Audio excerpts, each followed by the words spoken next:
الحمد للہ رب العالمین والصلاة والسلام علی سید المرسلین وعلی آلہ وصحبہ اجمعین ومن تبعہم بإحسان الی یوم الدین۔ اعوذ باللہ من الشیطان الرجیم، بسم اللہ الرحمن الرحیم۔ قولوا آمنا باللہ وما انزل الینا وما انزل الی ابراہیم واسماعیل واسحاق ویعقوب والاسباط وما اوتی موسیٰ وعیسیٰ وما اوتی النبیون من ربہم لا نفرق بین احد منہم ونحن لہ مسلمون فإن آمنوا بمثل ما آمنتم به فقد اهتدوا وإن تولوا فإنما هم في شقاق فسيكفيكهم الله وهو السميع العليم۔ حاضرین گرامی، ہماری بریق الجمان عقیدے سے متعلق کتاب میں جو ارکان ایمان سے متعلق ہے، ایمان کے ایک رکن انبیاء اور رسولوں پر یقین رکھنا، ایمان رکھنا، اس سے متعلق گفتگو جاری تھی۔ معجزات اور کرامات کی بحث کے بعد صاحب کتاب نے انبیاء علیہم السلام کی عصمت کا عنوان باندھا ہے۔ عصمت الانبیاء علیہم السلام، عصمت جس کو ہم لوگ عرف عام میں اپنے درمیان انبیاء کرام علیہم السلام کا معصوم ہونا کہتے ہیں۔ العصمہ کا لفظ جو عربی میں مستعمل ہوتا ہے اس کا معنی ہوتا ہے المنع، رکاوٹ، بچاؤ، اور عاصم اسی سے ہے، یعنی روکنے والا، بچانے والا۔ اعتصام الاستمساک بالشیء عربی کے اعتبار سے، تو کل ملا کے عصمت کا معنی ہے تحفظ، بچاؤ، رکاوٹ۔ یہاں جب کہا جاتا ہے کہ انبیاء کرام علیہم السلام کو معصوم رکھا گیا یا عصمت انبیاء کا لفظ استعمال کیا جاتا ہے، تو اس کا معنی ہوتا ہے کہ اللہ تبارک و تعالیٰ کا اپنے انبیاء اور پیغمبروں کو گناہوں اور معصیتوں سے محفوظ رکھنا، بچائے رکھنا۔ کہ انبیاء کرام معصوم عن الخطا والذنوب ہیں، گناہوں سے صاف ستھرے اور محفوظ کیے ہوئے ہیں۔ اب انبیاء علیہم السلام کی عصمت کا ایک معاملہ ہم لوگ عرف عام میں زبان زد طور پر بولتے ہیں، اور یہاں میں صرف اشارہ کروں کہ بعض گمراہ لوگ آتے ہیں، کبھی کبھی ایک طرف سے یہ سوال کرتے ہیں عام مسلمان سے کہ ہم انبیاء کو گناہوں سے پاک مانتے ہیں، وہ کہتا ہے ہاں، پھر دوسری طرف کہتے ہیں کہ بھائی قرآن کہتا ہے کہ حضرت آدم علیہ السلام سے غلطی ہوئی، تو وہ غلطی تھی ایک، پھر حضرت یونس علیہ السلام سے خطا ہوئی اور مچھلی کے پیٹ میں پہنچے، دو۔ اس قسم کی بعض حدیثوں کا بھی تذکرہ کرتے ہیں اور کہتے ہیں کہ دیکھیے ایک طرف ہم کہتے ہیں کہ انبیاء معصوم ہیں، دوسری طرف یہ باتیں، تو اسے تعارض بتا کر وہ قرآن و حدیث میں شک پیدا کرتے ہیں اور بعض مرتبہ حدیثوں کے انکار پر اکساتے ہیں، یا پھر فاسد اور غلط تعویلات یا قرآن اور حدیث کے معنی اور مفہوم میں تحریف کا راستہ کھولتے ہیں۔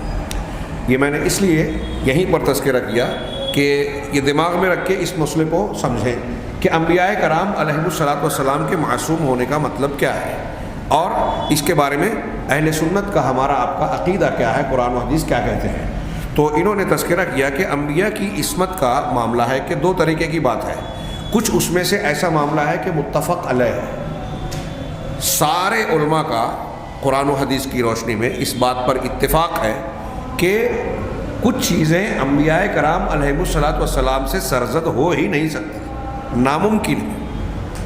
یعنی اس معاملے میں، بعض معاملات میں وہ خطا اور نسیان سے بالکل 100% محفوظ ہیں، معصوم ہیں، نہ ابتدا اس گناہ کی کر سکتے ہیں، غلطی یا گناہ کی لغزش کی، اور جب ابتدا نہیں ہے تو انتہا کا سوال ہی نہیں، اس کو انہوں نے بدایتاً و نہایتاً کہا ہے۔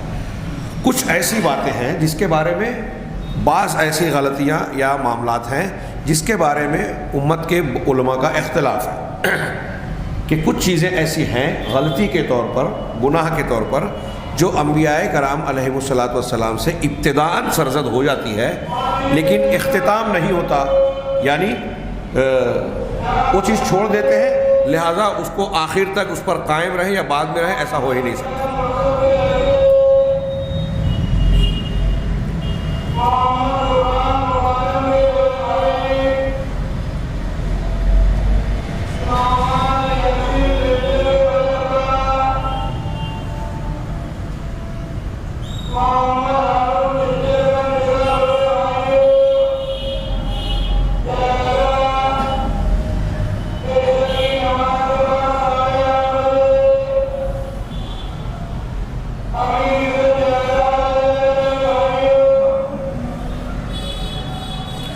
پکارے کی وجہ سے رک گیا تھا. اب یہ جو بات انہوں نے بیان کی اس کی تھوڑی سی تفصیل بیان کی، اور وہ یہ کہ پہلا معاملہ جس پر علماء کا اتفاق ہے وہ یہ کہ انبیاء کرام علیہم الصلاۃ والسلام جن باتوں کی خبر اور تعلیم دیتے ہیں اللہ کی طرف سے اپنے رسالت کی تبلیغ کے سلسلے میں، یعنی بحیثیت پیغمبر جو اللہ تبارک و تعالیٰ کی باتیں، پیغامات، تعلیمات لوگوں تک پہنچاتے ہیں، ان امور میں انبیاء کرام علیہ الصلاۃ والسلام غلطی، گناہ، لغزش سے بالکل محفوظ ہیں، پورے کے پورے. اس میں ان سے غلطی کا امکان ہے ہی نہیں، اس میں کلی طور پر معصوم ہے. کہا کیوں اس معاملے میں اللہ نے انہیں بالکل محفوظ رکھا؟ اس لیے کہ اس کے بغیر رسالت و نبوت کا مقصد حاصل نہیں ہو سکتا. اگر یہاں عصمت نہ ہو، وہ معصوم اور محفوظ نہ ہو، تو انبیاء کرام جو اللہ کی تعلیمات لوگوں تک پہنچا رہے ہیں اس کا جو بنیادی مقصد ہے وہ مقصد حاصل ہی نہیں ہو سکتا. اسی لیے انبیاء کرام جتنی چیزیں بھی بیان کی ہے ان کے امتیوں پر پوری کی پوری تمام باتوں پر ایمان لانا ضروری ہے. اچھی طرح یہ سمجھیں، جیسے ہمارے یہاں کچھ لوگ حدیث کے ثابت ہو جانے کے بعد اگر اسے تسلیم نہیں کرتے، اس میں چوں چرا کرتے ہیں، تو گویا وہ انبیاء کرام علیہ الصلاۃ والسلام کی بات پر یا ان کی صداقت پر شک کر رہے ہیں. کچھ لوگ اور اس طرح کے احتمالات پیدا کر کے کہ ممکن ہے بھول گئے ہو، ممکن ہے کچھ تبدیلی ہو گئی ہو، بات کچھ رہی ہو، بیان کچھ اور کیا ہو، اگر اس قسم کی بات یا احتمالات میں کوئی مبتلا ہوتا ہے تو وہ انبیاء کی اس معصومیت کا انکار کر رہا ہے. اللہ تبارک و تعالیٰ نے قرآن میں اور اپنی کتابوں میں، اپنی شریعت میں نبی کو جو کچھ دیا گیا ہے، امتی کو، ان کے ماننے والوں کو کہا ہے کہ پوری باتیں اس کو مان لو. ما آتاکم الرسول فخذوہ، جو کچھ رسول دے لے. ظاہر سی بات ہے کہ جب اللہ کہہ رہا ہے جو دے دے وہ لے لو، جس سے منع کر دے رک جاؤ، اس کا مطلب یہ کہ نبی جو بھی دے رہے ہیں وہ محفوظ ہے. اگر محفوظ نہیں ہوتا، اس میں غلطی کا امکان ہوتا، اس میں ملاوٹ ہوتی، تو اللہ تعالیٰ یہ نہیں کہتا کہ سب لے لو. اللہ کا یہ کہنا کہ جو دے دے لے لو، اس کا مطلب وہ بالکل محفوظ ہے اور اس کو آنکھ بند کر کے قبول کیا جا سکتا ہے. یہ بات جو میں نے اللہ کے نبی صلی اللہ علیہ وسلم کے متعلق کہی، صاحب کتاب نے تمام انبیاء کے متعلق کہی کہ تمام انبیاء کا یہ معاملہ تھا. سورہ بقرہ کی یہ آیت میں، اس آیت میں اللہ فرماتا ہے قولوا آمنا باللہ، تم یہ کہو کہ ہم سب اللہ پر ایمان لائے، وما انزل الینا، اور ان چیزوں پر جو ہمارے پاس، ہماری طرف اتارا گیا، نازل کیا گیا، یعنی شریعت قرآن، اس پر ہم ایمان لائے. وما انزل الی ابراہیم و اسماعیل و اسحاق والاسباط، اور جسے ابراہیم، اسماعیل، اسحاق علیہ السلام اور ان کی اولاد کو دیا گیا یا جو ان پر اتارا گیا، ان پر بھی ہم ایمان ہم لاتے ہیں. وما اوتی موسیٰ و عیسیٰ، اور حضرت موسیٰ اور عیسیٰ علیہ السلام کو جو کچھ دیا گیا ہم اس پر بھی ایمان لاتے ہیں. وما اوتی النبیون من ربہم، اور نبیوں کو ان کے رب کی جانب سے جو کچھ دیا گیا ان سب چیزوں پر ہم ایمان لائے. توریت، انجیل، زبور، حضرت نوح علیہ السلام سے لے کر جناب محمد رسول اللہ صلی اللہ علیہ وسلم تک، اس درمیان جو بھی پیغمبر اور رسول، اللہ کے سچے رسول آئے، ہم سب پر ایمان لاتے ہیں، اور جو کچھ انہیں دیا گیا ہم سب پر ایمان لاتے ہیں. یہ تم کہو اللہ کا حکم ہے کہ سب سچے ہیں، سب کی تعلیمات سچی ہیں. وَنَحْنُ لَا نُفَرِّقُ بَيْنَ أَحَدٍ مِّنْهُمْ، ہم ان انبیاء اور رسولوں کے درمیان کسی میں تفریق نہیں کرتے. کسی میں تفریق کرنے کا مطلب کیا ہے کہ کچھ نبیوں کو ماننا، کچھ کو نہ ماننا. ایک کا بھی انکار کیا اور دوسرے کو مانا تو اس کا مطلب کہ آپ نے انبیاء برحق میں آپ نے تفریق کی، کچھ کو مان کے کچھ کو نہ مان کر. تو ہم ان میں سے کسی کے درمیان تفریق نہیں کرتے. وَنَحْنُ لَهُ مُسْلِمُونَ، اور ہم اللہ کے فرما بردار ہیں. جب اللہ نے ہمیں حکم دیا کہ ان پر ایمان لاؤ تو ہم ایمان لا رہے ہیں، ان کی باتوں کو تسلیم کر رہے ہیں. یہ اس سے استدلال یہ کر رہے ہیں کہ اللہ تبارک و تعالیٰ نے، دیکھیے یہ کہا، چند انبیاء اور رسولوں کا نام لیا، ابراہیم، اسماعیل، اسحاق، عیسیٰ، موسیٰ وغیرہ، اور ان کی اولاد کا تذکرہ کیا کہ ان تمام کو جو کچھ اللہ کی جانب سے دیا گیا ان سب پر ایمان لاؤ.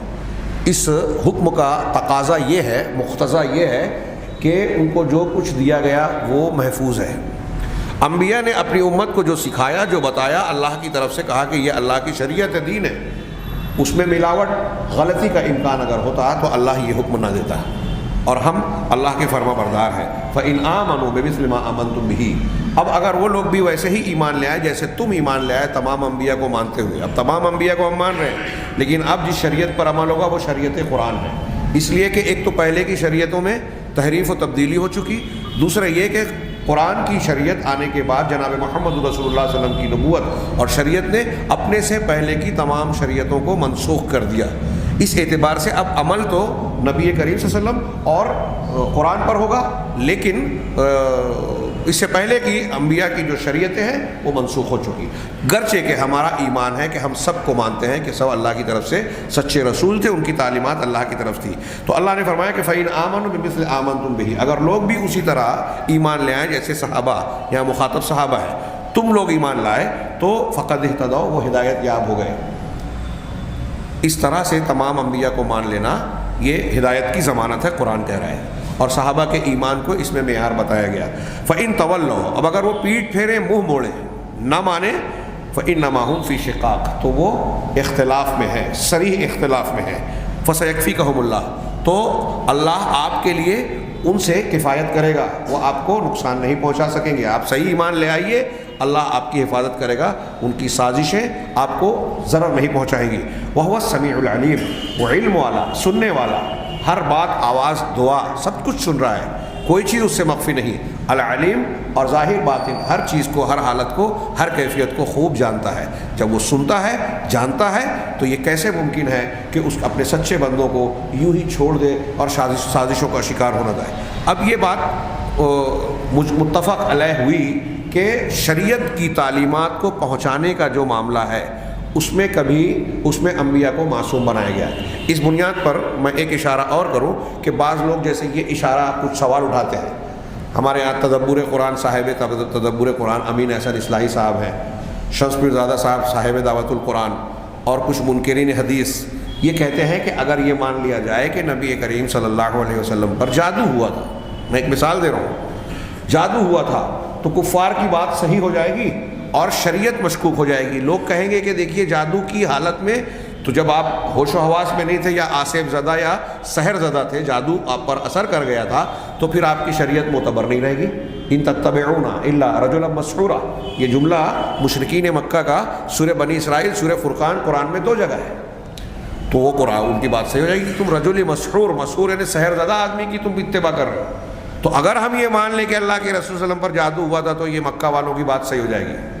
تو اس کے خیر وہ علمی جوابات بہت سے ہیں کہ آپ پر جادو مدینہ میں ہوا تھا، مکہ والوں نے یہاں کہا تھا، اور مکہ والوں نے مسحور جو کہا تھا تو سحر زدہ سے مراد سحر زدہ نہیں تھا بلکہ پاگل اور مجنون تھا۔ ہاں، یہ معتزلی زمخشری بھی کہتا ہے، خیر وہ اپنی جگہ۔ اگر اس کو مانا جائے تو یہ جو بنیادی عقیدہ ہے نا، جو عقیدے کی کتاب میں ہم پڑھ رہے ہیں، ہمارا عقیدہ ہے کہ اللہ کے انبیاء معصوم ہیں، اور خاص طور سے شریعت کے پہنچانے اور تبلیغ رسالت کے معاملات جو ہیں، جو اللہ کی طرف سے تعلیمات لوگوں تک پہنچائی، اس میں ان سے خطا اور غلطی یا گناہ یا جو اللہ نے حکم دیا اس کی مخالفت ناممکن ہے۔ یہ اچھی طرح ذہن نشین عقیدے کا حصہ ہے کہ اس کام میں انبیاء معصوم ہیں۔ اب جب اس کام میں معصوم ہے تو جادو ہو، بھول چوک ہو، کچھ بھی ہو، اس کام میں کوئی اثر نہیں پڑے گا، اللہ نے حفاظت کی ذمہ داری لی ہے۔ اچھی طرح یہ سمجھیں، اس بنیاد پر بہت سارے مسائل۔ اب ایک چیز جیسے جادو کی تو آپ نے اختلافی بتائی، اللہ کے نبی صلی اللہ علیہ وسلم کو نسیان ہوتا تھا، بھولتے تھے، انسانی بشری تقاضے طور پر، قرآن حدیث سے یہ ثابت ہے۔ آپ نے نماز میں ایک مرتبہ 4 رکعت والی نماز میں غالباً ظہر میں 2 رکعت پر سلام پھیر دیا، اور پھر صحابی رسول بخاری وغیرہ میں موجود ہے، ٹوکنے پر، بولنے پر آپ کو یاد آیا تو آپ نے مزید 2 رکعت پڑھ کے سجدہ سہو کیا اور سلام پھیرا۔ اور ان روایتوں میں اس قسم کے جملے ہیں، انسا کما تنسون، میں بھی ایسے بھولتا ہوں جیسے تم بھولتے ہو۔ آپ نے بعض مقامات پہ کہا میں بھی بشر ہوں، بشریت کے تقاضے مجھ سے بھی جڑے ہوئے ہیں۔ اب اللہ کے رسول صلی اللہ علیہ وسلم بھولتے تھے، یہ تو حدیث میں نے بتائی، قرآن سے ہے، سنقرئک فلا تنسا، یہ ہماری بات بھی اس میں آ گئی اور دونوں باتیں آ گئی کہ عنقریب یہ قرآن ہم آپ کو پڑھائیں گے تو آپ نہیں بھولیں گے۔ تو اللہ تعالیٰ یہاں یہ کہہ رہا ہے کہ قرآن آپ نہیں بھولیں گے، جو ہمارا متفق علیہ عقیدہ ہوا کہ قرآن اور شریعت کو پہنچانے میں آپ سے غلطی، لغزش، نسیان، بھول چوک نہیں ہو سکتی، یہ اللہ تعالیٰ ضمانت اور گارنٹی دے رہا ہے قرآن میں۔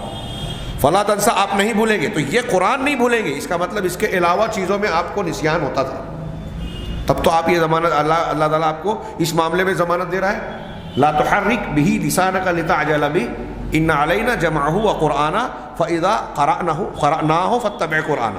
اس آیت کا بھی مقتضا یہی ہے کہ اللہ کے رسول صلی اللہ علیہ وسلم اس خوف میں قرآن جب حضرت جبرائیل پڑھاتے تھے تو جلدی جلدی عجلت کیا کرتے تھے کہ کہیں کوئی چیز چھوٹ نہ جائے، میں بھول نہ جاؤں، تو اللہ نے گارنٹی لی کہ آپ اس فکر میں نہ پڑھیں، آپ جلد بازی نہ کریں، اس قرآن کو جمع کرنا پڑھانا یہ ہماری ذمہ داری ہے۔ پھر اتنا ہی نہیں، اس کی تفسیر و بیان بھی ہم حدیث کی شکل میں آپ کو دیں گے، ثم ان علینا بیانہ۔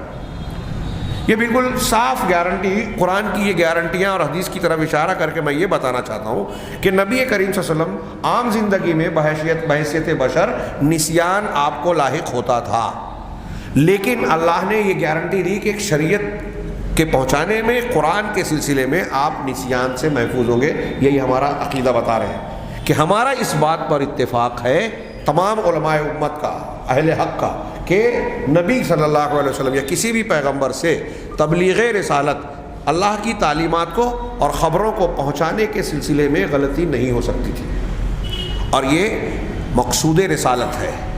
اگر یہاں غلطی ہوتی تو رسالت کا کام ہی بگڑ جاتا۔ آگے اس کی تھوڑی سی تفصیل اور آئے گی آخر میں جب خلاصہ پیش کریں گے۔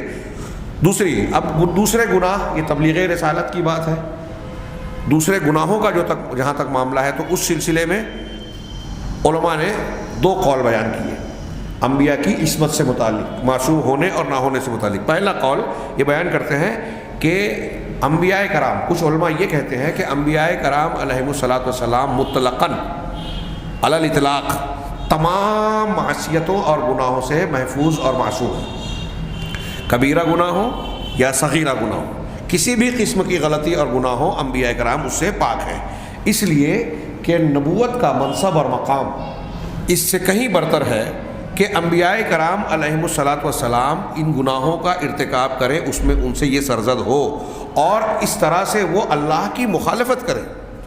ہر گناہ اللہ کی مخالفت ہے، اللہ نے جس چیز کو منع کیا، ناراض ہوتا ہے، جن چیزوں کو ناپسند کرتا ہے وہ گناہ ہے ان کا کرنا، تو کسی نبی اور نبی کے مقام کو یہ زیب نہیں دیتا، یہ ان کے لائق اور سزاوار نہیں ہے کہ وہ کسی چھوٹے سے چھوٹے گناہ کا ارتکاب کر کے بھی اللہ کی مخالفت کرے اور ان سے ایسی غلطی سرزد ہو۔ یہ کچھ علماء کا کہنا ہے، اس لیے کہ منصب نبوت کہیں بالا اور برتر ہے ان چیزوں سے۔ اور ہم کو دوسری بات وہ یہ دلیل دیتے ہیں کہ ہم کو یعنی امتیوں کو ان کو اسوہ بنانے کا حکم ہے کہ ان کو نمونہ اور اسوہ بنائے، جو کچھ وہ کر رہے ہیں کہہ رہے ہیں اس کو مان لو۔ اب اگر ان سے غلطی ہو تو یہ جائز ہی نہیں ہے کہ ایسے حکم کے بعد ان کے افعال میں کوئی معصیت یا غلطی کا وقوع ہو۔ اگر نبی سے غلطی ہوگی تو امتی کو کہا گیا نا، ہم کو اور آپ کو کہا گیا جو وہ کرتے ہیں تم بھی کرو، جو وہ بتاتے ہیں وہ مان لو، تو ان سے غلطی ہوئی تو ہم کو بھی غلطی کرنا پڑے گی دیکھ کر۔ تو چونکہ امتیوں کو یہ حکم دیا گیا ہے کہ ہم آپ کی اتباع کریں، اسوہ بنائیں، لہذا نبی سے غلطی نہیں ہو سکتی۔ ایسا کرنے سے امتیوں کو اس میں اتباع کر جانی پڑے گی، تو ان کو اس گناہ سے بھی، چھوٹے بڑے گناہ سے محفوظ رکھنا یہ مقصود رسالت کا تقاضا ہے، اور اس حکم کا تقاضا ہے کہ امتیوں کو کہا گیا کہ تمہارے لیے رسول کی ذات اسوہ ہے، اور ہم کو ان کی اقتداء کرنے کو، ہم پر ان کی اقتداء کو لازم قرار دیا گیا ہے۔ تو یہ کیسے ممکن ہے کہ ان کے افعال میں غلطی ہو؟ اس لیے جب ہم ان کی ہر کام میں ہم کو حکم دیا گیا کہ اقتداء کرو، تو ان کا ہر کام اطاعت ہے، ہر کام نیکی ہے، ہر کام اچھا ہے، کوئی بھی کام انبیاء سے غلط نہیں ہو سکتا۔ یہ پہلا قول کہ کوئی بھی گناہ، کسی بھی قسم کا گناہ یا غلطی انبیاء سے سرزد نہیں ہو سکتی، وہ کلی طور پر، مطلق طور پر معصوم ہے۔ دوسرا قول، پہلے قول والے جن احادیث اور آیات میں ایسا تذکرہ آیا ہے جس سے یہ لگتا ہے کہ انبیاء سے خطا اور غلطی سرزد ہوئی، ان کی تعویل کرتے ہیں۔ ہاں، دوسرا قول یہ ہے کہ انبیاء علیہم الصلاۃ والسلام کبیرہ گناہوں سے معصوم ہیں، لیکن صغیرہ گناہوں سے معصوم نہیں ہیں۔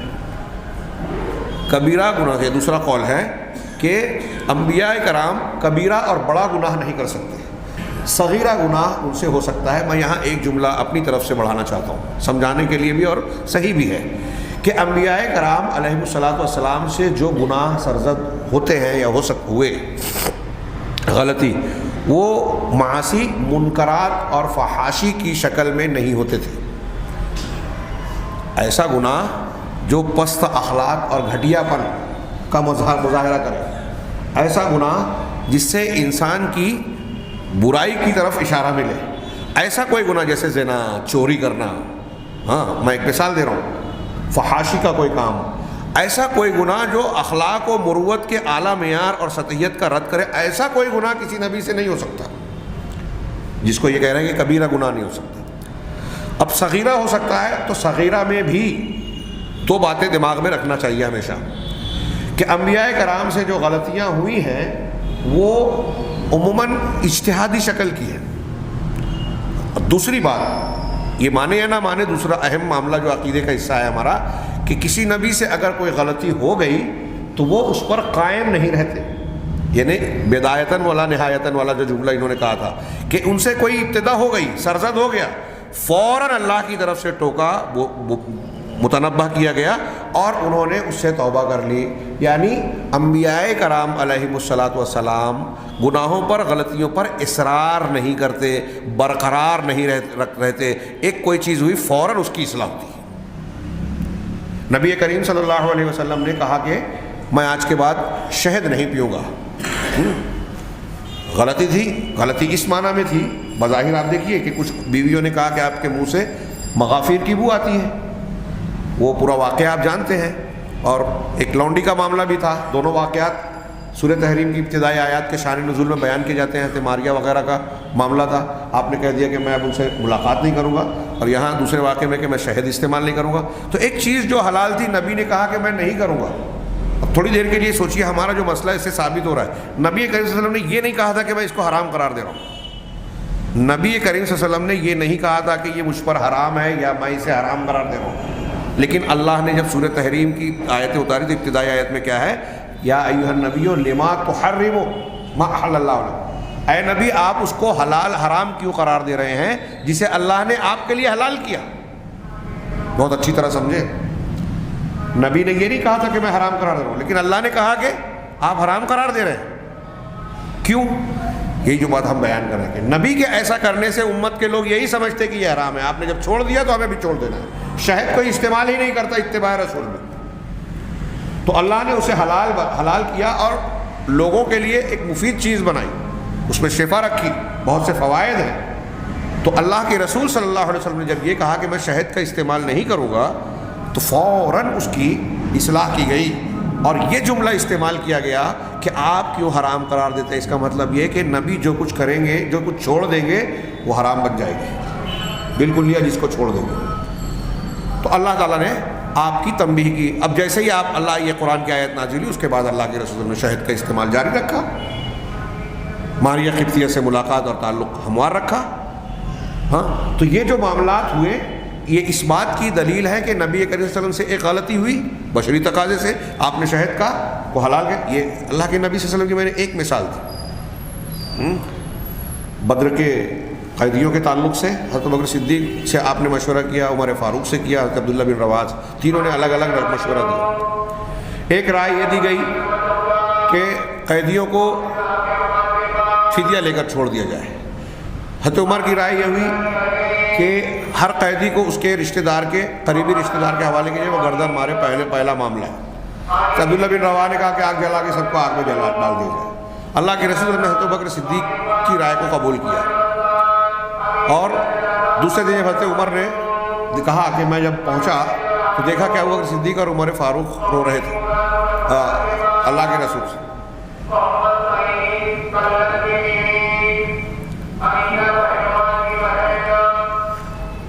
تو وجہ پوچھی تو اللہ کے رسول نے کہا کہ ہم نے جو رائے بدر کے قیدیوں سے متعلق اختیار کیا اس پر اللہ ناراض ہوا، اور یہ جو تم درخت قریب میں دیکھ رہے ہو اللہ کا عذاب اس سے بھی زیادہ کم فاصلے تک ہم پر آ چکا تھا.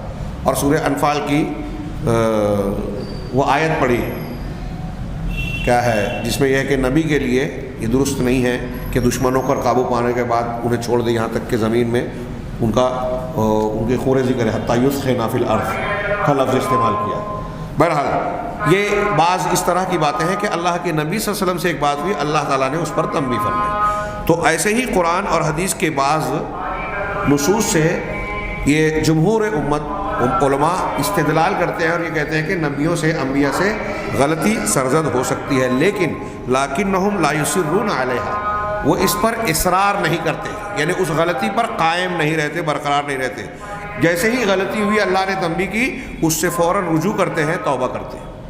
ہاں، اور یہ جمہور امت کا قول ہے، اور یہی قرآن اور حدیث کی دلیلیں اسی کی تائید کرتی ہیں۔ جمہور امت کا، جیسے میں نے ابھی مثال دی، حضرت آدم علیہ السلام سے غلطی ہوئی، وہاں جو لوگ تعویل کرتے ہیں وہ کہہ سکتے ہیں کہ وہ اس وقت دنیا میں نہیں آئے تھے، پیغمبر نہیں تھے، ہاں جنت میں تھے، ہاں اس لیے ان سے غلطی ہو گئی ہوگی، لیکن غلطی ہوئی، اور پھر انہوں نے دعا بھی فرمائی، ربنا ظلمنا انفسنا وان لم تغفر لنا وترحمنا لنکونن من الخاسرین۔ جہاں بھی رکھا ہو وہ ان کا جو درجہ اور مقام تھا، اس کے ہوتے ہوئے انہوں نے یہ خطا اور غلطی کی اور اس سے توبہ کی۔ ایسے ہی حضرت یونس علیہ السلام کا واقعہ قرآن میں ہے، حدیثوں میں تفصیل ہے کہ خطا ہوئی، اللہ کے حکم سے پہلے قوم کو چھوڑ کر چلے گئے۔ حضرت موسیٰ علیہ السلام نے دوسرے دن جب وہ جھگڑا ہوا، ایک گھوسا ایک شخص ایک قبطی کو مارا، اور وہ اپنے قوم کے ساتھی نے جب آواز دی اور وہ قبطی شخص جو اس پر ظلم کر رہا تھا اس کو ایک گھوسا مارا، اگرچہ ان کی نیت نہیں تھی، لیکن فوقذا موسیٰ فقضا علیہ، قرآن نے کہا اس کی موت ہو گئی۔ اور پھر حضرت موسیٰ نے دعا کیا کی کہ رب انی ظلمت نفسی فاغفر لی، پروردگار میں نے اپنے نفس پر ظلم کیا، مجھے معاف کر دے، بخش دے۔ تو اس قسم کی غلطیاں وہ چوک انجانے میں ہوئی تھی حضرت موسیٰ علیہ السلام۔ ایسی غلطیاں قرآن و حدیث کی بہت سی دلیلوں سے معلوم ہوتا ہے کہ انبیاء کرام علیہ السلام سے بھی سرزد ہو سکتی تھی اور ہوئی، لیکن وہ اس پر قائم نہیں رہے، ان کی اصلاح ہوئی۔ جیسا کہ میں نے ابھی حضرت موسیٰ کی ایک غلطی کا تذکرہ کیا، حضرت آدم علیہ السلام کا پھل کھانے والا، حضرت یونس علیہ السلام کا امت کو چھوڑ کے چلا جانا، نبی کریم صلی اللہ علیہ وسلم کا شہد کو نہ کھانے کا عہد کرنا، اور اس قسم کی اور بھی باتیں۔ اس سے ان مثالوں سے آپ اندازہ لگا سکتے ہیں کہ ان میں سے کوئی ایسی چیز نہیں ہے جو کھلے طور سے منکر ہو، گناہ کا کام ہو یا کبیرہ گناہ ہو، جس کا گناہ ہونا بالکل واضح اور صاف ستھرا۔ ان میں سے ایسی کوئی بات نہیں ہے جیسے فحاشی اور منکرات۔ لیکن یہاں یہ آخری پیراگراف میں خلاصہ انہوں نے پیش کیا، اس سے پہلے میں آپ کی توجہ مبذول کرانا چاہتا ہوں کہ توریت اور انجیل میں یہ جو یہود و نصارہ نے تحریف کی، تو توریت میں جہاں اللہ کی شان میں بہت ساری گستاخیوں والی باتیں انہوں نے ڈال دی اور اسے بدل ڈالا، اس میں شامل کر دیا، ایسے ہی انہوں نے انبیاء کرام علیہ السلام کی ذات اور شخصیات سے متعلق ایسی باتیں بیان کی ہیں، ایسی باتیں پیش کی ہیں جو ان کے مقام نبوت کے سراسر خلاف ہے اور ہمارے اس عقیدے کے منافی ہے۔ مثال کے طور پہ نعوذ باللہ میں مثال دینا چاہ رہا ہوں کہ موجودہ جو یہود کے ہاتھ میں ان کی کتاب ہے، اس میں انہوں نے حضرت نوح علیہ السلام کے متعلق لمبا واقعہ نقل کیا، اور میں اس پورے واقعے کو بیان نہیں کر سکتا۔ خیمے کے اندر ان کے 3 بیٹوں میں سے ایک بیٹا گیا تو اس نے آ کے بتایا کہ ہمارے والد صاحب نے شراب پی لیا، اور شراب پینے کے بعد لباس اتار دیا، برہنہ ہو گئے، اور پھر اس کے بعد جو ہے ان کے 2 بیٹے جو ہیں وہ اپنا چہرہ دوسری طرف گھما کر چادر لے گئے اور اپنے والد کے بدن پر ڈال دیا۔ یہ واقعہ یہودیوں کے موجودہ توریت اور اس کی شروحات میں موجود ہے۔ ایسے ہی انہوں نے نعوذ باللہ نقل کرتے ہوئے بھی یعنی ٹھیک محسوس نہیں ہوتا، لیکن بطور مثال میں اس لیے بیان کر رہا ہوں کہ وہ چیزیں اور یہودی اور یہودیت کی شکل آپ کے سامنے آئے کہ انہوں نے کسی کو بخشا نہیں ہے، انبیاء کو بھی، یہاں تک کہ اس سے پہلے اللہ کو بھی۔ تو حضرت لوط علیہ السلام کے بارے میں واقعہ نقل کیا کہ وہ جب اپنی بستی سے نکل کر سوغر نامی پہاڑی میں جا کے انہوں نے پناہ لی، غار میں ٹھہر گئے، وہ اور ان کے ساتھ ان کی 2 بیٹیاں تھیں۔ قوم پوری تباہ کر دی گئی۔ پھر واقعے کا حاصل یہ ہے کہ ایک دن بڑی بیٹی نے چھوٹی بیٹی سے یعنی بہن سے کہا کہ ہمارے علاوہ کوئی یہاں مرد وغیرہ ہے نہیں، ہمارے والد کے علاوہ ہم عورتیں ہیں، تو ہم اپنی ضرورت کہاں پوری کریں۔ ہاں بالآخر اس نے کہا کہ ہمارے والد ہمارے ساتھ تعلق استوار کرنے پر تیار نہیں ہوں گے۔ تو پہلی رات اس نے اپنے والد کو نشہ دیا، نشے کی حالت میں ان سے ملاپ کیا، دوسری رات چھوٹی بہن نے کیا، اس سے حمل ہوا اور پھر اولاد پیدا ہوئی۔ یہ موجودہ یہودیوں کی کتاب توریت یا اس کی شرح میں موجود ہے۔ اسی طرح حضرت داؤد علیہ السلام کے بارے میں کہا کہ وہ جو ہے ان کو ایک دن اپنے محل کی چھت پر چڑھے تو ایک اوریا شخص نام تھا، اس کی بیوی کو غسل کرتے ہوئے دیکھا، پسند آ گئی، بعد میں اسے محاذ پر بھیجا جنگ کے لیے اور وہ وہاں مر گیا، اس کے بعد اس سے شادی کر لی۔ ایسے اور بھی کئی چیزیں یہودیوں نے جو ہے گڑھ لی، بیان کی، اس میں کوئی شک نہیں، ہم بلا کسی تحقیق کے یہ کہہ سکتے ہیں کہ یہ جھوٹے واقعات ہیں، یہ من گھڑت ہے۔ انبیاء کرام علیہ السلام کی شان اور ان کا مقام ایسے گناہوں سے کہیں زیادہ بلند و بالا اور پاک صاف ہے۔ میں نے جیسا کہ کہا کہ کبیرہ گناہ جو ہماری کتاب میں ہے، اور میں نے کہا وہ جو منکرات اور فحاشی کے باب سے آتے ہیں، ایسی کوئی غلطی کسی نبی سے سرزد نہیں ہو سکتی۔ ہاں، کتاب اور سنت میں یہ جو ہمارا عقیدہ بیان کیا، میں نے یہ مثالیں دی اور جو اب عقیدے بیان کیا اس کے بعد خلاصہ پیش کر رہے ہیں کہ جمہور کا جو قول ہے کہ کبیرہ گناہ اور گندے گناہ انبیاء سے نہیں ہو سکتے، صغیرہ ہو سکتے ہیں اور اس پر وہ قائم نہیں رہتے۔ تو انہوں نے کہا کہ جمہور علماء کا یہی قول ہے، اور قرآن و صحیح حدیث میں اور وہ کتابیں جو قرآن سے پہلے نازل کی گئیں، توریت انجیل وغیرہ، ان کتابوں میں ایسی بہت سی چیزیں ہیں جو اس قول کی موافقت کرتے ہیں اور کہتے ہیں کہ ان کا سب کا شمار کرنا مشکل ہے، اتنی دلیل ہے۔ یعنی اس قول کی تائید ہوتی ہے کہ انبیاء کرام علیہ السلام سے بھی بعض غلطیاں سرزد ہو سکتی ہیں صغیرہ گناہ کے باب سے، اور دوم یہ کہ وہ اس غلطی پر قائم نہیں رہتے۔ اب رہ گئی بات کہ جو لوگ اس کا رد کرتے ہیں کہ نبی سے کوئی غلطی کسی چھوٹی سے چھوٹی بھی سرزد نہیں ہو سکتی، جبکہ قرآن و حدیث میں اس کا اثبات ہو رہا ہے، تو قرآن و حدیث میں جو دلیلیں ہیں یہ لوگ نہ ماننے والے لوگ اس کا رد کرتے ہوئے تعویلات کرتے ہیں۔ تو صاحب کتاب نے کیا کہ ان کی تعویلات ایسی ہی ہیں جیسے جہمیہ، قدریہ، دہریہ، یہ جو عقلیت کی بنیاد پر اللہ کے اسماء و صفات میں قرآن و حدیث کی جو دلیلیں ہیں اس کا انکار اور تعویل کرتے ہیں، قیامت کی چیزوں کا رد کرتے ہیں، عذاب قبر اور روحانی چیزوں کا، بہت ساری چیزوں کا رد کرتے ہوئے اس کی تعویلات کرتے ہیں۔ اسی طرح باطنیہ، کرامتہ، جو ایسی تعویلات یہ لوگ کرتے ہیں کہ جن کو بغیر کسی تفصیل کو جاننے، بغیر بداہتاً موٹی عقل سے بھی سمجھ میں آ جاتا ہے کہ یہ باطل باتیں ہیں، یہ قابل قبول بات ہے ہی نہیں۔ ایسی غیر ناقابل قبول تعویلات کرتے ہیں ان قرآن و حدیث کی آیتوں کی، انبیاء کرام سے جو غلطی سرزد ہونے کی کو ثابت کرتی ہیں قرآن کی اور حدیث کی دلیلیں، ان دلیلوں کی جو یہ تعویل کرتے ہیں اس کی بات ہو رہی ہے کہ ایسی تعویلات کرتے ہیں جو قابل قبول نہیں ہے، جن کا باطل ہونا بالکل اضطراراً واضح ہو جاتا ہے، اور یہ بات سمجھ میں آتی ہے کہ یہ قرآن اور حدیث کو اس کے مقام سے ہٹانا اور اس کی تحریف کرنا ہے ان کی تعویلات سے۔ تو یہ لوگ ایسے ہیں، اس قسم کی تعویل کرنے والے بظاہر، بڑا اچھا جملہ آخری انہوں نے جو ختم کیا اس موضوع کو، تو ایک جملہ بڑا اچھا کیا کہ ان کا مقصد، ان میں سے جو یہ لوگ کرتے ہیں، انبیاء کرام کی تعظیم ہوتا ہے کہ ہم انبیاء کی تعظیم کر رہے ہیں، یہ کہے گے کہ ان سے غلطی نہیں ہو سکتی۔ ہاں، تو تعظیم کے نام پر وہ ان کی تکذیب میں، ان کو جھٹلانے میں پڑ جاتے ہیں۔ انبیاء کی تعظیم کر رہے ہیں اور انہی انبیاء کی بات کا رد کر رہے ہیں۔ اور آخری جملہ، اور ان پر ایمان چاہتے ہیں، وہ کہتے ہیں کہ ہم ان پر ایمان لانا چاہ رہے ہیں، ان پر ایمان کا ارادہ رکھتے ہیں، اور ان پر ایمان کے نام پر ان کا انکار اور کفر میں واقع ہو جاتے ہیں۔ انبیاء کو ماننے کے نام پر ان کا انکار کر بیٹھتے ہیں۔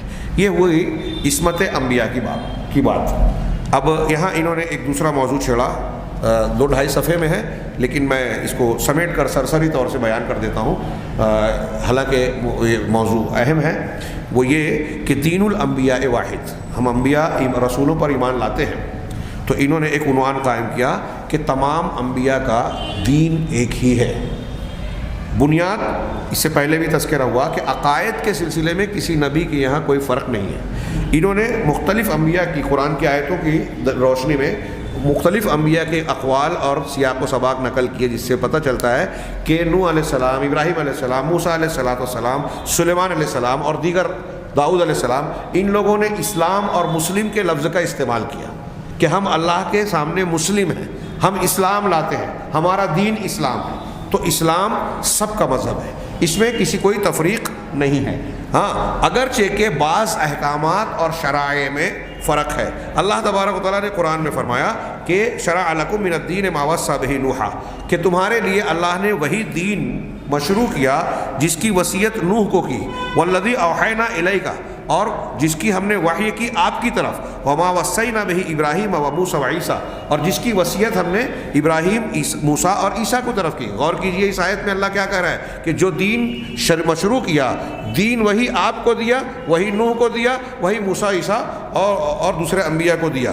اور وہ کیا ہے؟ ان اقیموا الدین ولا تتفرقوا فیہ، کہ الدین کو، جو اللہ نے دین دیا ہے اسے قائم کرو، مطلب سارے انبیاء کو دین قائم کرنا ہے۔ کون سا دین؟ دین توحید، اور اس میں اختلاف نہ کرو، فرقہ فرقہ نہ بنو۔ آج کل ہمارے یہاں وہ جو سیاسی اسلام والی تحریکیں چلتی ہیں تو وہ اس آیت پر زور دیتے ہوئے کہتے ہیں لا تتفرقوا فیہ کا مطلب یہ لیتے ہیں کہ فاتحہ پڑھو کہ مت پڑھو، نیاز کرو کہ مت کرو، یعنی شرک کرو کہ بدعت کرو، سب ایک ہو جاؤ، کیونکہ اکٹھا ہونے کے بعد دین قائم کرنا ہے۔ دین قائم کرنے کا مطلب انہوں نے حکومت بنانا سمجھ لیا۔ اگر ان کی تشریح کو مانا جائے تو انبیاء کرام علیہ الصلوۃ والسلام نے بھی ان کی اس تشریح کو نہیں سمجھا جو وہ بیان کرتے ہیں۔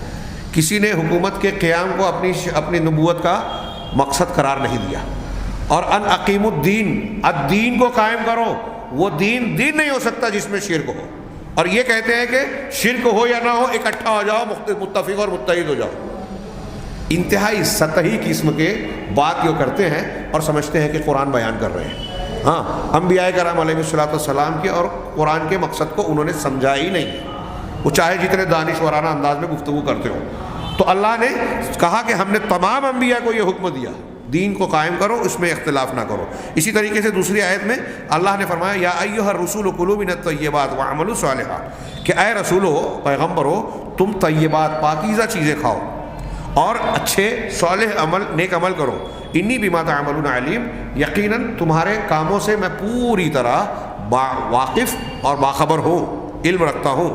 وَإِنَّ هَٰذِهِ أُمَّتُكُمْ أُمَّةً وَاحِدَةً، اور تمہاری یہ امت ایک ہی امت ہے، ایک ہی امت ہے، اس لیے کہ سب ایک دین کو ماننے والی ہے۔ وَأَنَا رَبُّكُمْ فَاتَّقُونِ، اور میں تمہارا پروردگار ہوں، پالنہار ہوں، لہذا میرا تقوی اختیار کرو، مجھ سے ڈرو۔ یہ اللہ تبارک و تعالیٰ تمام رسولوں کو خطاب کر کے کہہ رہا ہے کہ تمہاری یہ امت ایک امت ہے، سب کا دین ایک ہے۔ نبی کریم صلی اللہ علیہ وسلم نے ارشاد فرمایا الانبیاء اخوۃ لعلات، کہ انبیاء کرام جتنے بھی ہیں وہ علاتی بھائی ہیں۔ علاتی بھائی اسے کہتے ہیں جن کے باپ کہیں ہو۔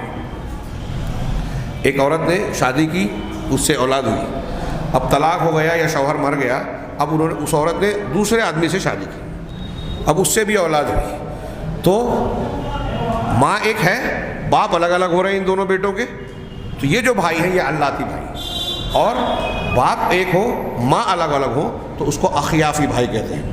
تو یہاں اللہ تعالی رسول سے فرمایا کہ الانبیاء اخوۃ لعلات، کہ انبیاء کرام علاتی بھائی ہیں، امہاتہم شتیٰ، ان کی مائیں الگ الگ ہیں، مائیں الگ الگ ہیں، حالات کی بنیاد پر ان کے احکام، شریعتیں یا جو مواقع ہیں، ماحول ہے وہ الگ الگ ہے۔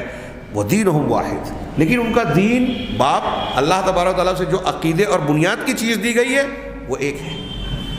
یہ بالکل صاف اور صریح نبی کریم صلی اللہ علیہ وسلم کا فرمان ہے کہ تمام انبیاء کرام علیہ السلام کا دین بنیادی طور پر ایک ہی ہے۔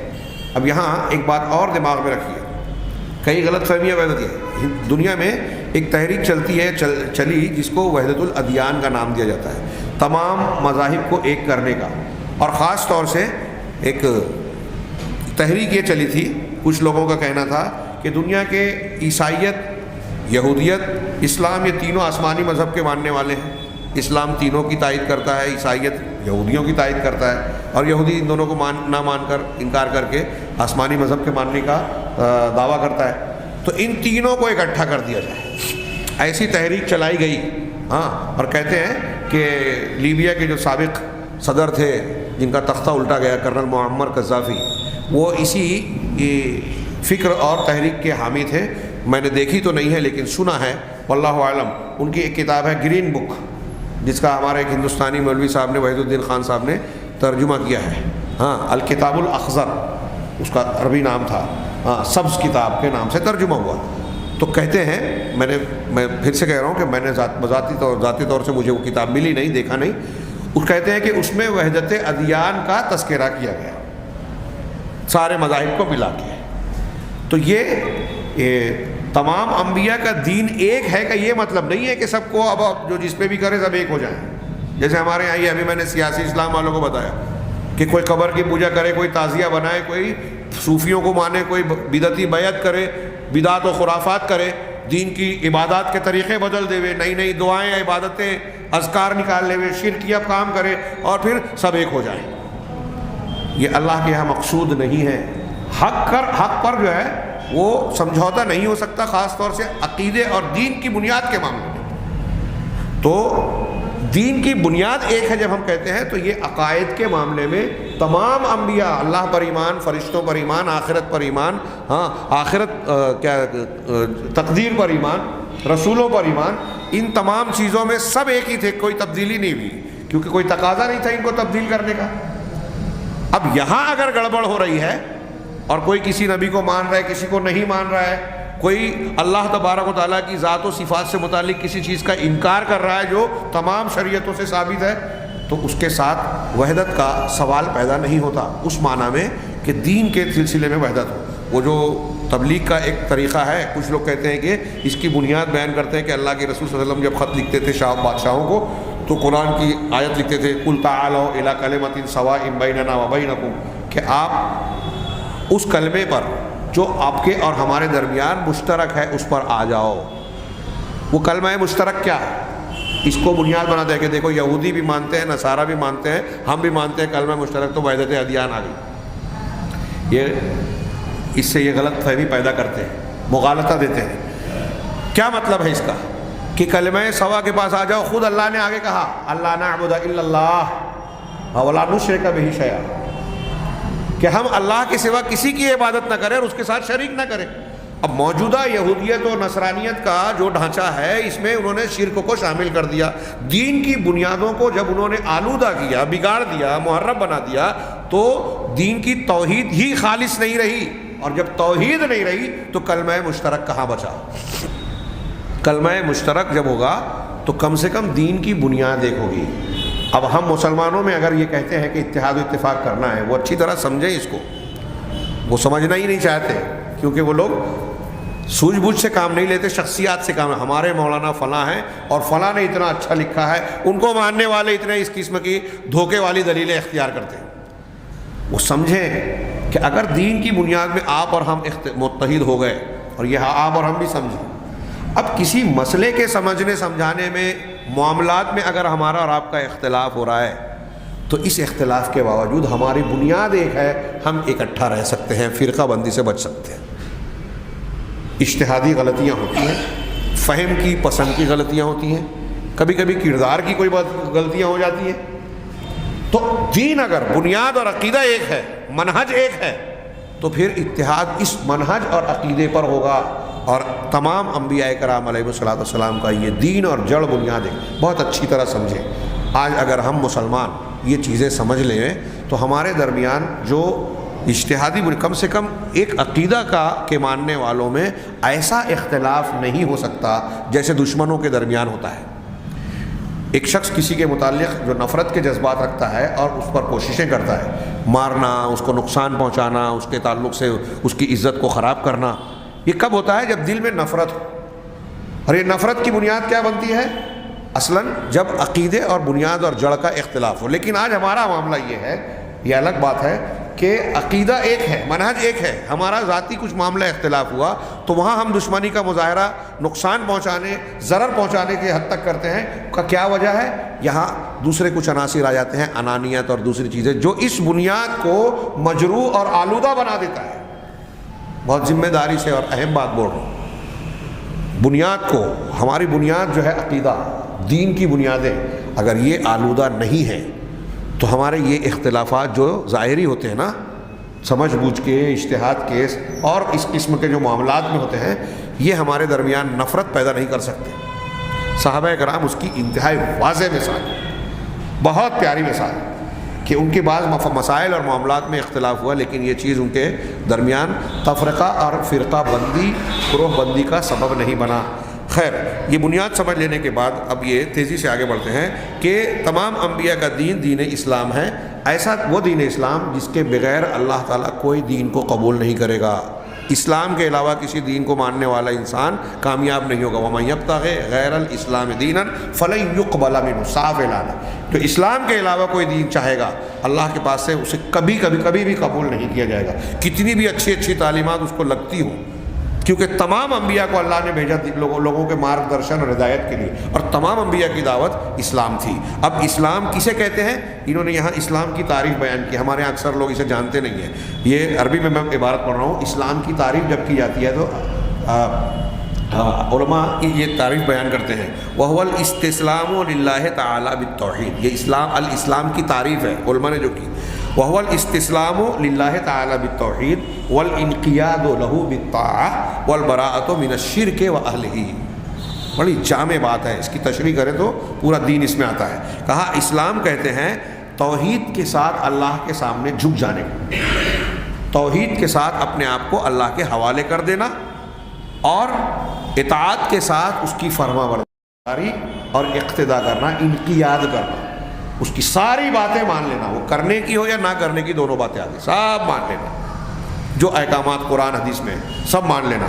والبراءۃ من الشرک وأہلہ، اور شرک کرنے والوں سے مطلب ان کے طریقہ کار سے بھی آ گیا. شرک اور شرک کے کرنے والوں سے برات، بیزاری اور لا تعلقی اختیار کرنا. تین باتیں ہیں، پورا دین سمٹا ہوا.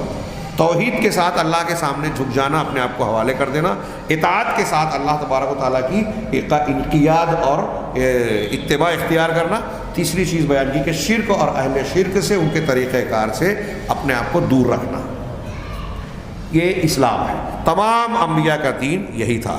اب انہوں نے ہر نبی کے لیے آیت ہے. پہلے نوح علیہ السلام کا ذکر کیا، اللہ نے ان کا قول نقل کیا، وَأُمِرْتُ أَنْ أَكُونَ مِنَ الْمُسْلِمِينَ. حضرت نوح کہہ رہے ہیں کہ مجھے یہ حکم دیا گیا ہے. حضرت نوح علیہ السلام نے کہا مجھے یہ حکم دیا گیا ہے کہ میں مسلمانوں میں سے بن جاؤں. أَنْ أَكُونَ مِنَ الْمُسْلِمِينَ. حضرت ابراہیم علیہ السلام کے بارے میں کئی جگہ ہے، اس میں سے ایک آیت انہوں نے نقل کی، إِذْ قَالَ لَهُ رَبُّهُ أَسْلِمْ. جب ان کے رب نے ان سے کہا اسلم، اسلام لے آؤ، تابع فرما بردار بن جاؤ، مسلم بن جاؤ.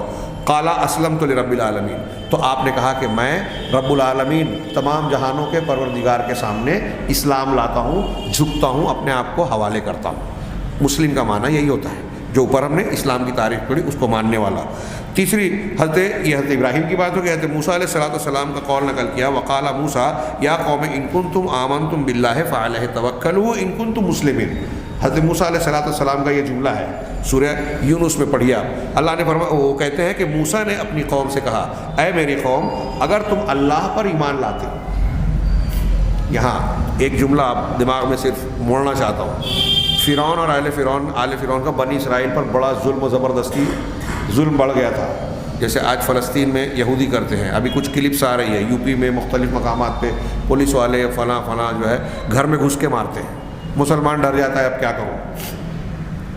مشکل اوقات آتے ہیں، پریشانیاں آتی ہیں. ابھی جو NRC اور CAA،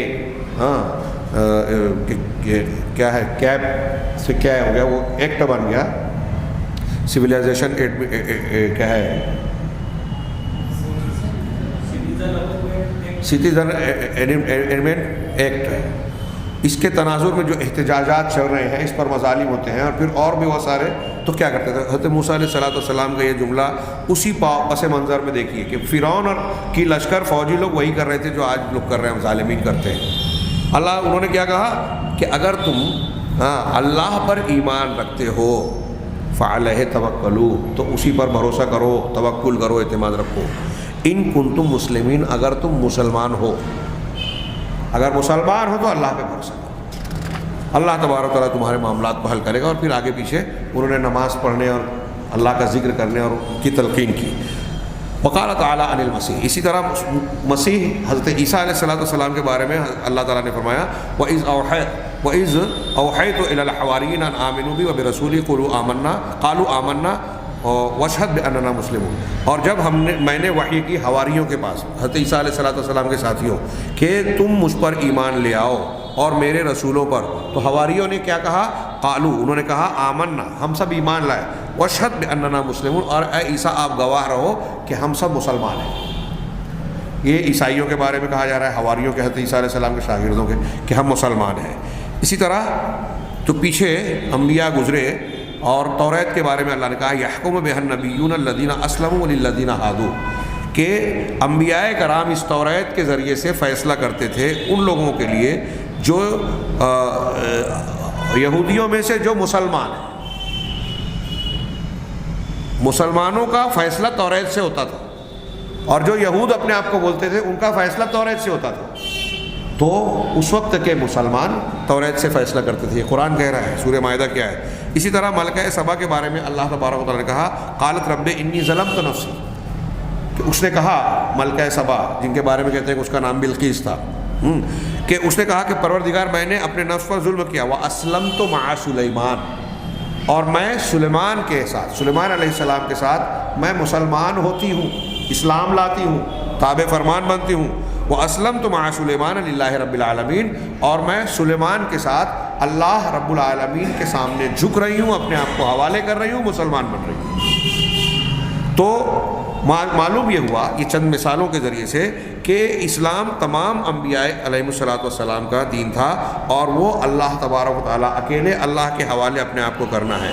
بس جو شخص اللہ تبارک و تعالیٰ کے حوالے فمن استسلم لہ، اگر کوئی ایسا شخص ہے جو اللہ کو بھی حوالے کر رہا ہے، اللہ کا دین بھی مان رہا ہے اور اس کے علاوہ دوسرا بھی دین مان رہا ہے، اپنے آپ کو اللہ کے بھی حوالے کرتا ہے اور دوسرے کے بھی حوالے کرتا ہے، اللہ کے سامنے بھی جھکتا ہے، دوسرے کے سامنے بھی جھکتا ہے، تو وہ مشرک ہوگا، وہ مسلم نہیں رہے گا۔ اور جو شخص اللہ کے سامنے نہیں جھکتا، کسی اور کو مان رہا ہے، اللہ کو مانتا ہی نہیں یا کسی کو نہیں مانتا، تو وہ مستکبر ہے۔ جو اللہ کے ساتھ دوسروں کو مانتا ہے وہ مشرک ہے، جو اللہ کو نہیں مانتا وہ مستکبر ہے۔ اور مشرک ہو یا مستکبر اکڑنے والا، اللہ تبارک و تعالیٰ کی عبادت سے استکبار کرنے والا ہو یا عبادت میں شریک کرنے والا، دونوں کافر ہیں، دونوں کافر ہیں۔ تو اب اللہ تبارک و تعالیٰ سے استسلام، یہ اسلام ہوا، تو اس استسلام کے اندر کیا شامل ہے کہ صرف اللہ کی عبادت کی جائے، صرف اسی کی اطاعت کی جائے، اور یہ اس طرح سے ہے کہ ہر وقت میں اسی چیز کو مانا جائے جس وقت میں جس بات کا حکم دیا گیا ہے۔ آدم علیہ السلام کے زمانے میں بہن سے شادی جائز تھی، لیکن جڑواں بچے پیدا ہوتے تھے، ایک لڑکا ایک لڑکی، پھر دوسرا پیدا ہوا ایک لڑکا اور ایک لڑکی، تو اس جڑواں والے لڑکے کے ساتھ اس لڑکی کا ہوتا تھا، اس لڑکے کے ساتھ اس لڑکی کا، جیسا کہ روایات میں آتا ہے تفصیل۔ تو اس وقت بہرحال دونوں بھائی بہن ہوتے تھے، تو اس وقت اس کی ضرورت تھی، تب جائز تھا۔ بعد میں اسے حرام قرار دے دیا گیا، تو اب بہن سے بھائی کا رشتہ نہیں ہو سکتا۔ تو جب جو حکم دیا گیا اس وقت اس بات کو مان لینا۔ اللہ تبارک و تعالیٰ نے کبھی حکم دیا کہ جو ہے وہ حضرت سورہ یوسف میں ہے نا کہ بات حضرت یعقوب علیہ السلام کے سامنے سجدہ کر لو، تو کر لیا، لیکن اب یہ کہا گیا کہ سجدہ کسی کے لیے جائز نہیں ہے۔ اگر جائز ہوتا تو اللہ تعالیٰ کے رسول نے فرمایا کہ میں بیوی کو حکم دیتا کہ اپنے شوہر کو کرے، لیکن وہ جائز ہی نہیں ہے۔ اگر کوئی غیر اللہ کو اب سجدہ کرے گا تو مشرک ہو جائے گا۔ تو جس وقت جس بات کا حکم دیا گیا اس وقت میں اسی کی اطاعت کرنا، یہ اللہ تبارک و تعالیٰ کی اطاعت ہے۔ پس اگر اسلام کی ابتدا میں یہ حکم دیا گیا تھا کہ بیت المقدس کی طرف رخ کر کے نماز پڑھو، ہاں، پھر بعد میں استقبال کعبہ، یعنی کعبہ کی طرف، کعبہ کو قبلہ بنانے کا حکم ہوا، اس کی طرف رخ کر کے نماز پڑھنے کا، تو اب 16 یا 17 مہینے تک جن صحابہ کرام نے کعبہ بیت المقدس کی طرف رخ کر کے نماز پڑھا، انہوں نے اللہ تعالیٰ کی فرما برداری کی، اسلام پر عمل کیا۔ اور 16 یا 17 مہینے کے بعد جب یہ حکم منسوخ ہو گیا اور اب کعبہ کو قبلہ بنا دیا گیا، تو اب کعبہ کی طرف رخ کر کے نماز پڑھنا یہ حکم کی تعمیل ہوا کہ اللہ تبارک و تعالیٰ کی اطاعت کی۔ تو کہا تو یہ دونوں فعل کا کرنا اپنے اپنے وقت میں اسلام تھا، اسلام میں داخل تھا۔ بس دین اطاعت کا نام ہے، اور ہر اللہ تبارک و تعالیٰ یہ دین اطاعت کا نام ہے۔ اور جب بیت المقدس کی طرف رخ کرنے کی نماز پڑھنے کا حکم تھا اس وقت وہ نماز جو ہے اللہ کی اطاعت تھی، اور جب یہ حکم منسوخ ہو کے کعبہ کی طرف حکم ہو گیا تو اب کعبہ کی طرف رخ کر کے نماز پڑھنا اطاعت بن گئی۔ یہ دونوں عبادتیں اللہ کی فرما برداری ہوئی۔ ہاں، اب بعض صورتوں میں تنوع پیدا ہوتا ہے، جیسے یہی مصلی کا تو رخ کرنا، تو جب ایک ہی شریعت میں نبی کریم صلی اللہ علیہ وسلم کی شریعت میں اس طرح فرق کرنے کے باوجود اللہ نے ابھی یہ حکم دیا، بعد میں یہ حکم دیا، اور دونوں حکم کرنے والی اطاعت ہے، تو اب الگ الگ رسولوں کی تعلیمات اور شریعتوں میں کچھ احکامات کا جب فرق ہوگا، تو اب ایک شخص موسیٰ علیہ السلام کے دور میں تھا، تو موسیٰ علیہ السلام کے دور میں جو حکم ہوا اس کو ماننا اس وقت اسلام تھا، آج نبی کریم صلی اللہ علیہ وسلم کی شریعت کے حکم کو اس کے برخلاف ماننا اس وقت یہ اسلام ہوگا۔ اور اب جیسا بھی منہج، طریقہ اور عبادت کا جو احکامات جب جو بیان کیے گئے، تب اس چیز کو مان لینا یہ اسلام ہے، یہ اطاعت ہے۔ فإن ذلك لم نعد، تو یہ چیز اس بات کے مخالف نہیں ہے کہ دین الگ الگ ہو۔ یعنی کچھ لوگ بولیں کہ ارے تب بولتے ہو دین ایک ہے، تو دیکھیے حضرت آدم کے زمانے میں بہن سے شادی ہوتی تھی، آج نہیں ہے، ہاں فلاں شریعت میں یہ حکم تھا، آج نہیں ہے۔ تو ان احکامات کے تبدیل ہونے کی وجہ سے ہم یہ نہیں کہہ سکتے کہ دین الگ الگ ہے، نہیں، دین ایک ہے، احکامات اور شرائع میں بعض چیزوں میں فرق ہوا۔ ہاں کبھی کبھی اللہ تبارک و تعالیٰ کسی کے لیے کسی حکمت کے تحت کوئی ایک حکم مشروع کرتا ہے، پھر کسی دوسری حکمت کے تحت اس حکم کو ختم کر کے دوسرا حکم دیتا ہے۔ تو اب جو حکم منسوخ کر دیا گیا، منسوخ ہونے سے پہلے اس پر عمل کرنا اللہ کی اطاعت اور اسلام تھا، دین تھا، اور منسوخ ہونے کے بعد ناسخ پر عمل کرنا واجب ہے۔ ناسخ جو بعد میں آیا اس پر عمل کرنا واجب ہے، اب منسوخ پر عمل نہیں ہوگا۔ اب اگر کوئی شخص منسوخ پر عمل کر کے ناسخ کو چھوڑ دے، اچھی طرح سمجھے، ہمارے احکامات میں بھی منسوخ پر عمل کر کے کرے اور ناسخ کو چھوڑ دے، تو وہ اسلام کے دین پر نہیں ہے، اور نہ ہی وہ انبیاء کرام علیہ الصلوۃ والسلام کے طریقے پہ ہے۔ اسی لیے یہود اور نصارہ کو ہم کافر کہتے ہیں، کیونکہ وہ توریت اور انجیل کی، موسیٰ علیہ السلام اور عیسیٰ علیہ السلام کی اس شریعت کو ماننے پر اڑے ہوئے ہیں جس کو اللہ نے منسوخ کر دیا، اور ناسخ کو یعنی محمد صلی اللہ علیہ وسلم کی شریعت کو نہیں مانتے، تو اب وہ کافر کہلائے۔ یہ اچھی طرح سمجھنا چاہیے، اس لیے کہ انہوں نے بدلی ہوئی اور منسوخ شریعت کو اختیار کیا۔ اللہ تبارک و تعالیٰ ہر امت کے لیے وہی احکامات اور فیصلے دیتا ہے جو ان کے حالات اور ان کے وقت کے موافق ہو، اور اللہ تبارک و تعالیٰ ان حالات کی اصلاح کو ان احکامات کے ذریعے سے ان حالات میں ان کی اصلاح کرتا ہے۔ یہ احکامات ان کی اصلاح کے ضامن ہوتے ہیں اور ان کی مصلحتوں پر مشتمل ہوتے ہیں۔ جب اللہ نے جو حکم دیا ہم کو اور آپ کو، اس وقت کے لیے وہی احکامات ہماری مصلحت کا تقاضا ہوتے ہیں۔ پھر اللہ تبارک و تعالیٰ ان میں سے جن مسائل کو چاہتا ہے، جو اس کی مشیت اور حکمت کے موافق ہوتی ہے، ان کو ختم کر دیتا ہے، اس کی مدت کو ختم کر دیتا ہے کہ اب یہ احکامات باقی نہیں رہے، یہاں تک کہ یہ پہلے یہ کام چلتا رہا، یہاں تک کہ اللہ تعالیٰ نے محمد خاتم النبیین صلی اللہ علیہ وسلم کو مبعوث کیا، اور آپ کی بعثت کو جو ہے دنیا کے تمام بسنے والی قوموں اور علاقوں کے لیے متعین کر دیا، اور قیامت تک ہر زمانے کے لیے اس کو آپ کی نبوت و رسالت کے دور کو پھیلا دیا۔ تو اب اللہ تبارک و تعالیٰ نے ایک ایسی جامع اور ہماگیر عالمگیر شریعت کو بنایا جو ہر زمانے اور ہر علاقے کے لیے، ہر علاقے اور ہر زمانے کے لیے مناسب اور موافق ہے۔ اس کو تبدیل نہیں کیا جا سکتا، اس کو منسوخ نہیں کیا جا سکتا، اور تمام اہل ارض میں دنیا کے جتنے بھی لوگ ہیں سب کے لیے اسے مانے بغیر چارہ کار نہیں ہے، اس پر ایمان لانا سب کو ضروری ہے۔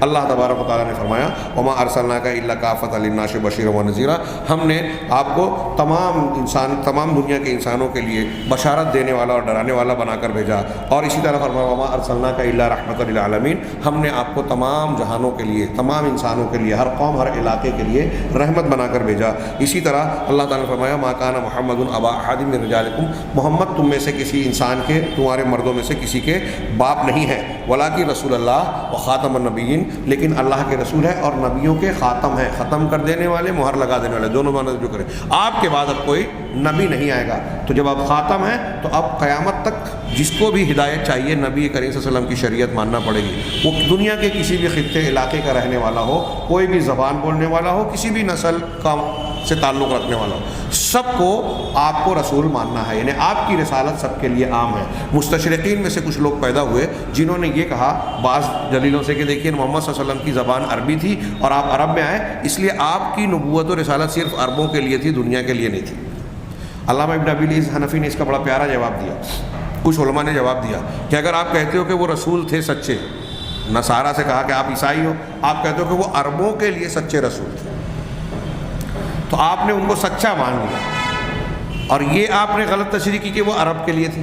جب آپ نے نبی کو نبی مان لیا کہ وہ سچے نبی تھے، تو یہ بھی آپ کے عقیدے کا حصہ ہے کہ کوئی نبی جھوٹ نہیں بول سکتا، غلط بات نہیں کر سکتا۔ تو اس نبی نے یہ کہا کہ میں تمام دنیا کے لوگوں کے لیے نبی بنا کر بھیجا گیا ہوں، اور قرآن میں بھی اس بات کی یہ چند آیتیں پیش کی، اور بھی آیتیں تشریح کر رہی ہے۔ تو اب آپ جب ان کو سچا مانتے ہو تو آپ کو ماننا پڑے گا۔ یہاں انہوں نے اسی کا تذکرہ کیا کہ اللہ کے نبی صلی اللہ علیہ وسلم کی نبوت و رسالت سے متعلق اللہ تعالیٰ نے جتنی آیتیں نازل کی ہیں، جتنی آیتیں قرآن میں ہیں، سب دنیا کے تمام انسانوں سے خطاب کرتی ہیں، جن ہوں انس ہو اور ان کی مختلف جنسیں ہوں۔ اس میں سے کسی آیت میں، کسی نص میں عرب کو خاص نہیں کیا گیا کہ اس حکم میں صرف عرب کو حکم دیا جا رہا ہے، غیر عربیوں کو، اجمیوں کو، امریکہ والوں کو، یورپ والوں کو، ہندوستان والوں کو، سری لنکا والوں کو کچھ الگ حکم ہے، عربوں کو الگ ہے۔ ایسا کسی بھی حکم میں نہیں کیا، سارے انسانوں کو خطاب کر کے سب کو ایک جیسا حکم دیا گیا۔ اسی طریقے سے احکام کو جو منحصر کیا، احکامات جو بیان کیے، تو کافر، مومن، مسلم، منافق، نیک اور بد، محسن اور ظالم، احسان کرنے والا اور ظلم کرنے والا، اس طریقے سے بیان کیا گیا ہے، جو کہ قرآن و حدیث میں اس کے علاوہ جو نام استعمال کیے ہیں۔ تو قرآن اور حدیث میں شرعی احکامات میں سے کسی بھی حکم کے لیے عربوں کے لیے کوئی تخصیص نہیں ہے، بلکہ احکام کو ان کی صفات کے ساتھ ذکر کیا گیا ہے، جو اس بات پر اثر انداز ہوتا ہے کہ اللہ تبارک و تعالیٰ ان سے محبت کرتا ہے اور ان سے نفرت کرتا ہے۔ اللہ احسان کرنے والوں کو پسند کرتا ہے، دنیا کے کسی بھی حصے کو۔ اللہ تبارک و تعالیٰ فسادیوں کو ناپسند کرتا ہے، دنیا کے کسی بھی خطے کے ہو۔ تو احکام کی صفات بیان کی گئی کہ اس کو اللہ پسند کرتا ہے، اس کو ناپسند کرتا ہے۔ یہ نہیں کہا گیا کہ یہ لوگ یہ کرے تو اچھا ہے، یہ لوگ یہ کرے تو اچھا ہے، بلکہ انسانوں کو خاص نہیں کیا، احکامات کا تذکرہ کیا، صفات کا ذکر کیا۔ اب قرآن کا آپ یہ کہیں گے پھر قرآن کو عربی میں کیوں نازل کیا کہ جب سب کے لیے ہے؟ تو قرآن کا عربی میں نازل کرنے کی وجہ ہے تبلیغ کے لیے، کیونکہ نبی کریم صلی اللہ علیہ وسلم کو کئی حکمتوں کے تحت عرب میں مبعوث کیا گیا، اور جہاں آپ کو مبعوث کیا گیا وہاں کے گرد و پیش کی زبان عربی زبان تھی۔ تو آپ نے اپنی پہلی تبلیغ اسی زبان میں دی جو آپ کے سماج کی زبان تھی۔ اب جب آپ کے سماج کو آپ نے زبان دے دی تو آپ نے یہ کہا کہ میرے واسطے سے دنیا کے تمام خطوں تک یہ پیغام اور یہ دعوت پہنچائی جائے۔ لِأُنذِرَكُم بِهِ وَمَن بَلَغَ، قرآن نے کہا کہ جہاں تک یہ پہنچے سب کو میرا ڈرانا میرا مقصد ہے۔ فَلْيُبَلِّغِ الشَّاهِدُ الْغَائِبُ، جو حاضر ہے وہ غائب تک یہ باتیں پہنچائے۔ تو آپ نے تبلیغ کے لیے آپ کو عربی زبان کی ضرورت تھی اس سماج میں، آپ نے عربی میں ان کو سمجھا دیا، اور اہل عرب کو یہ کہا کہ آپ غیر عرب تک یہ اپنے واسطے سے اس کی تبلیغ کریں۔ تو گویا الاقرب فالاقرب دعوت کا لحاظ کرتے ہوئے جو قریب تر تھا اس کو پہلے سکھایا، پھر اس کے بعد قریب سے قریب تک دنیا کے تمام خطوں تک اس کو دعوت دی ہے۔ تو معلوم یہ ہوا کہ آپ کے عربی زبان یا قرآن کی عربی زبان یہ دعوت و تبلیغ کے لیے جس سماج میں آپ کی باسط ہوئی اس سماج کی لحاظ اور رعایت کرتے ہوئے کہا گیا۔ اس کا یہ مطلب نہیں ہے کہ اسلام یا قرآن صرف عربوں کے لیے ہے، یہ ساری دنیا اور ساری انسانیت کے لیے رحمت ہے، ہدایت ہے اور نجات کی بنیاد ہے۔ نتیجہ حاصل کلام یہ کہ تمام انبیاء کا، یہ آخر جملے ہیں، تمام انبیاء کا دین ایک ہے، اور وہ ہے کہ اللہ تبارک و تعالیٰ کے لیے عبادت کو خالص بنایا جائے، صرف اللہ کی عبادت کی جائے، شرک سے رکا جائے، فساد اور مخالفت سے رکا جائے، اگرچہ کہ انبیاء کرام علیہ الصلاۃ والسلام کی حالات اور حاجتوں اور ضروریات کے اعتبار سے بعض شرائع، بعض احکامات میں الگ الگ اور تنوع رہا، الگ الگ رہیں، ان میں تنوع رہا، یہاں تک کہ محمد صلی اللہ علیہ وسلم کے ذریعے سے انبیاء کرام کا سلسلہ ختم ہو گیا، اور آپ کی رسالت تمام مخلوق کے لیے عام بنا دی گئی، اور دنیا کے آخر دنیا تک، دنیا کے اختتام تک کے لیے مقرر کر دی گئی، جسے اب تبدیل نہیں کیا جا سکتا، جس میں تغیر نہیں کیا جا سکتا، جس کو منسوخ نہیں کیا جا سکتا۔ لہٰذا یہ شریعت ہر زمانے اور ہر مکان کے لائق ہے، اور ہر زمانے اور مکان کے مسائل کو حل کرنے والی ہے، مصلح ہے، ہر زمانے کے مسائل کا حل کرنے والی ہے یہ شریعت۔ اب آپ کے بعد آخری زمانے تک کوئی رسول نہیں آئے گا۔ اللہ تبارک و تعالیٰ سے دعا ہے کہ وہ ہمیں دین کی صحیح سمجھ اور اس پر عمل کرنے کی توفیق عطا فرمائے۔ وآخر دعوانا ان الحمد للہ رب العالمین۔